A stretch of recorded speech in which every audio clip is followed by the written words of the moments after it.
for so long. Yes, we have missed out our work. Hi everyone, Yasa here. Oh, And it's Araenia from Being Human. Hi. we missed out our walk today. We went into the town instead. It's a bit like Boxing Day in town today. Oh, gee, yeah. Every man and his dog was in there doing something. It's good to see, though. Yep, Good to yep, see the really good. stores so busy. A lot of sales happening for those people who do numbers and like looking for sales. And I saw a couple of motels, you know, no vacancy. Yep. So, hey, that's got to be good for the industry down here. Everyone seems to be out of their bubble, giving it heaps. And like town was really busy. So there's another area that has cropped up today with a client we had this morning, and that was she wanted to know whether she had to make her altar every time she wanted to talk to the flame. And sometimes we have these kind of questions, and they're good ones, because you know we're conditioned to actually have a ceremony to talk to our higher part of our consciousness. In the older days, we were actually coerced, manipulated, or forced to go down to another building owned by a belief system, and that was the only time that you could talk to your soul or Holy Spirit, whichever belief system that was, and that was it.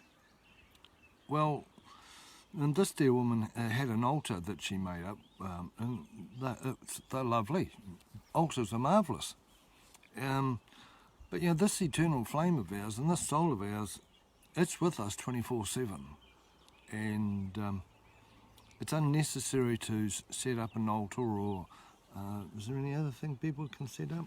Or a sacred place, you know? Well, I mean, you can.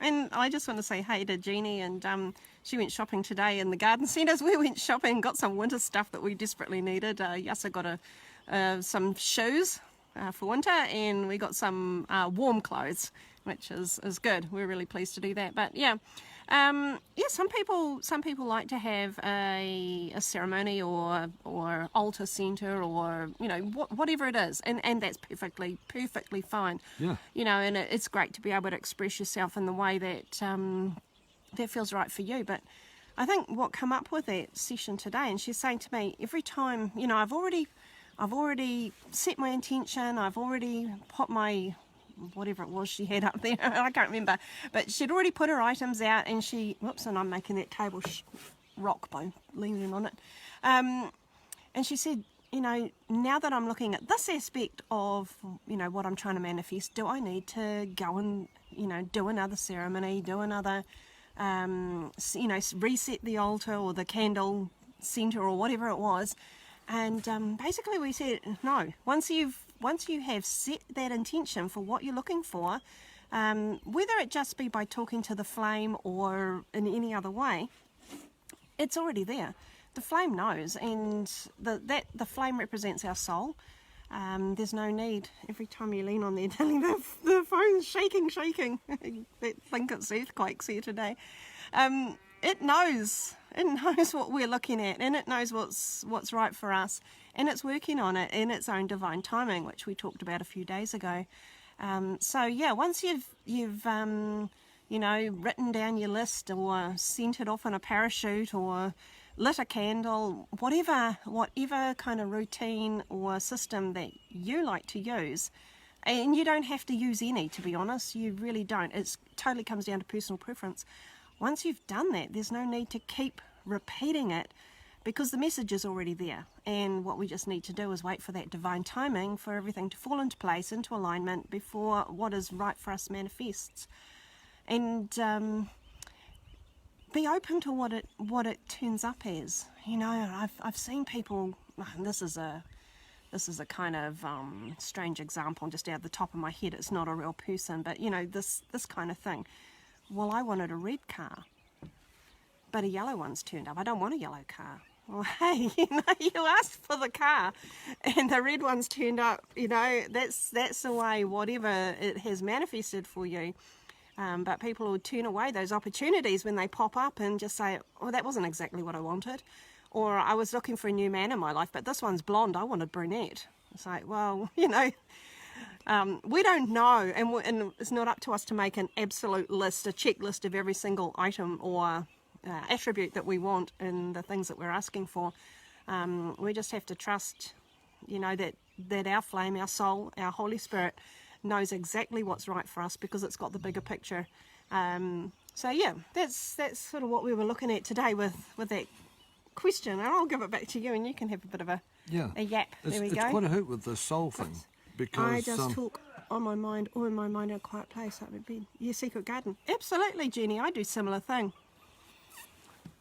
When you ask or talk to the soul, it's a bit of a hoot because sometimes you're going to ask it a question and it's actually answered you kind of before you've actually got round to answering the question. And the soul is actually ahead of you. So sometimes you'll get answers so quick, you go, far out, I could never imagine that answer, let alone how quick it is. Yeah. That's a sure sign the soul's getting back to you, because it is in a paradigm faster than what we live in. And just get into a habit of talking to it all the time. Chat to the flame, and be you, It's unnecessary. If you swear a bit, it's okay, It's most important that we are us. And when you set up an altar, that's a sacred place, and I totally understand that. And that's great if that's your thing. That's cool. If that's your thing. One thing you have to look at. Can we hold it or something? Because the table's just shaking, the camera everywhere. One thing you've got to look at is that we avoid setting up an idol. We are conditioned to honour an idol a damn sight better than the ideal. Yeah, it's the ideal that we're looking for. Yeah. When you talk to the flame by itself, it will manifest you as the ideal person, the way you want to authentically be ideal. In your truth. Yeah. In your own personal truth. When we set up an idol, and this is a false prophet in any language, what happens is that you give your power away, your divinity and everything else away to that idol. And if you ever want anything, if you want your own divinity, you want anything like that, you have to go to the idol to get what you want. Now that, if you like that, that's cool, that's free choice. But I'll tell you now that the flame, the reason why we have a flame, and the heart of the flame is the I am. The I am makes us the manifestation of whatever we want. If you worship an idol, you will give your power away to the idol, and the idol will grow rather than you growing. So you just got to watch that one. Having a sacred place is fantastic, but just please remember, you are the God, you are the goddess. You're the one with the power, and you're the one with the love. Rather than one thing or another, or a building or a belief system on the outside of you, you are the ideal being. And you're absolutely perfect just the way you are. You were created in your own personal way to express everything that you need to in this lifetime. And you knew before you came down here just exactly what it was that you were going to be looking for, encountering and trying to achieve. So you had your purpose and you had your mission, and you are absolutely the most perfect, unique and ideal person to fulfill that mission. No one else can do it, which makes each and every one of us ultra special and very important, and nobody more important than anyone else. I'm just noticed here, Jenny's talking about her secret garden, and we kind of like to get out in nature and find those little places as well. It's a really good way for us to commune with our soul, our flame energy. Now that's an interesting point that you made there about needs and wants. Needs are blue. Now, you've heard us talk about the blue mindset and the red mindset before. The blue mindset is purposeful, functional, practical. It's all those things that we feel we have to pay for. We have to pay for the groceries. We have to pay for the bills. We have to pay for our rent or our mortgage, petrol in our car, whatever it is. Those are the things we have to do. Now, the wants, those are the red emotional side of us, and they are equally as important. Definitely put your money aside and pay your bills, but always make sure there's a little bit on the side there for enjoyment, things that you want, even if you've got to save up over a period of time to achieve it. That red side of us is just as important as meeting those functional, practical needs. In fact, we need both in balance.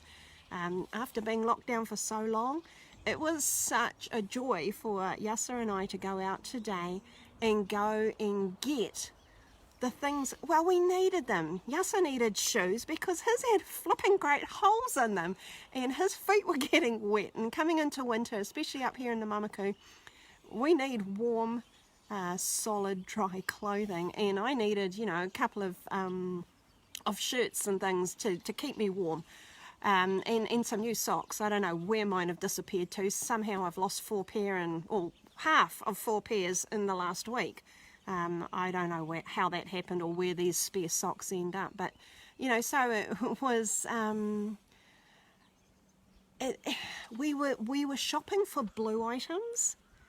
But there was joy in us because we thought, we do our work, we save our money, and we can go and get these things that we need and we particularly wanted to get. But then we went grocery shopping afterwards and we got ourselves a few little treats just for the holiday weekend, So, yes, we do need to focus on what we need, but that is blue mindset. Equally important to think about that red mindset and the things that you want as well, because otherwise what's the point of living? If all we do is work and sleep and get up and work and sleep and get up and work and sleep, and we don't get the enjoyment of life out of what we're doing, what's the point, really? Honestly, what's the point? We're here to live. We're here to live, capital letters there. And living is about enjoying as well as fulfilling our needs and our responsibilities. Now, we were talking before about making idols out of things. Thank you, that chicken. Yeah. I don't know. There's definitely washing machines and other things that eat socks. There's no doubt about that. But yeah, we were talking about idols, and I was thinking earlier about how we sometimes like to read the cards or do things with our crystals or whatever else. And, it's fun. It's a kind of, hey Karen, good to see you. And I saw somebody else was there too. I missed the name and it's scrolling. I don't really want to, there's Jenny. Yeah, totally. We do need to enjoy. Now those cards and crystals and incense and whatever else it is that we like to work with, absolutely wonderful and fine. But if we are then relying on the card, let's just say it's a pack of divinity cards, angel cards, animal cards, totem cards, whatever it is, if we're relying on that to give us the answer, we're kind of cutting ourselves short. Let's say, for instance, I pulled out the family card. And I said, hey, yeah, cool, my focus today is on my family. But what does that actually mean? If we just pop it there in our minds and do nothing with it, we're missing a golden opportunity. If we want to get into the subconscious patterning that's behind the card that we've pulled out, we can be asking ourselves, what challenges, what limitations, what difficulties do I have in this particular area that this card is showing me?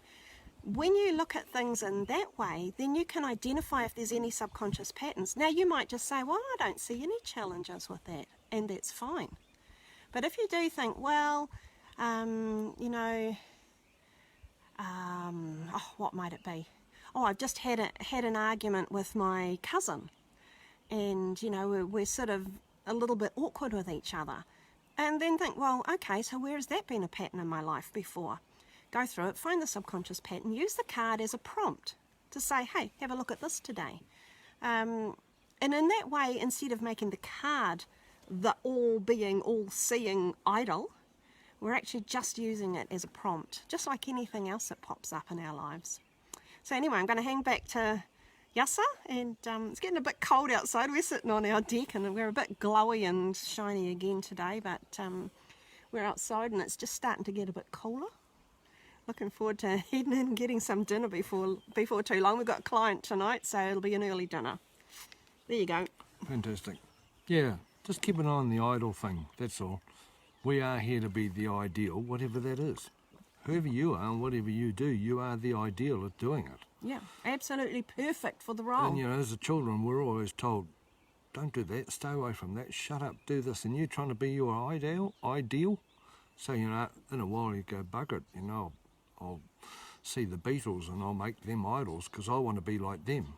And you lose yourself. Or you see a movie star and say, gee, I want to be like him. And you go out as a wee boy practicing to be the movie star. We have probably bugger all programming to be ourselves, you know. Yeah, totally. To enhance us to go, you go out there and be your ideal person, you know. Here's a couple of guidelines, just to keep you, you know, safe and so forth. And, yeah, have a look at that, because idols are big. And I think Jesus or the Bible called them false prophets. Yeah. Keep an eye on them. We are the gods and the goddesses. And I am that I am, just like you are that you are. It's a good hint, okay? And if you want any confirmation, picture a flame. You can put it in your heart, you can put it in your head, you can put it over your head like a candle. We've got 3 of them, and just talk to it. Just say, how's this feel? And if you never really get any intuitive feedback, something will crop up in front of you. That's how you know it's real. Yep. You know? So just remember that you are absolutely 100% ideal for your lifetime. You are the chosen one, you are the perfect one, and you are absolutely and totally unique, special, and perfect in every way. Each one of us is. We all have a different role to fulfill on this earth, and nobody can tell us one way or the other that we should be someone else, that we should be like someone else. You know, when we look at others and we think, oh, you know, I think that person's great, I want to be like them, that impacts our self-worth. And when we realise that we are absolute perfection for the role that we've been given, we don't need to look outside of ourselves. Everything we need is within. Our fire and our flame is within, and it perfectly guides us all the time. So have a fabulous Queen's Birthday weekend, totally acknowledging and knowing that you are perfect in every way for what you're supposed to be, and just celebrate yourselves. So that's enough from me today. Yeah. Have a great weekend, everybody. That's a hit, you know, we come down, we sit down and we go, we got anything to talk about today? We always find something to talk about. You know. Araenia says, I'd like to talk about shopping. And I go, okay, we can go shopping. And it just manifests. What a great transmission. Have a good everyone. And all the best for the long weekend if you're in New Zealand. And see you again. Magic. Bye. Bye.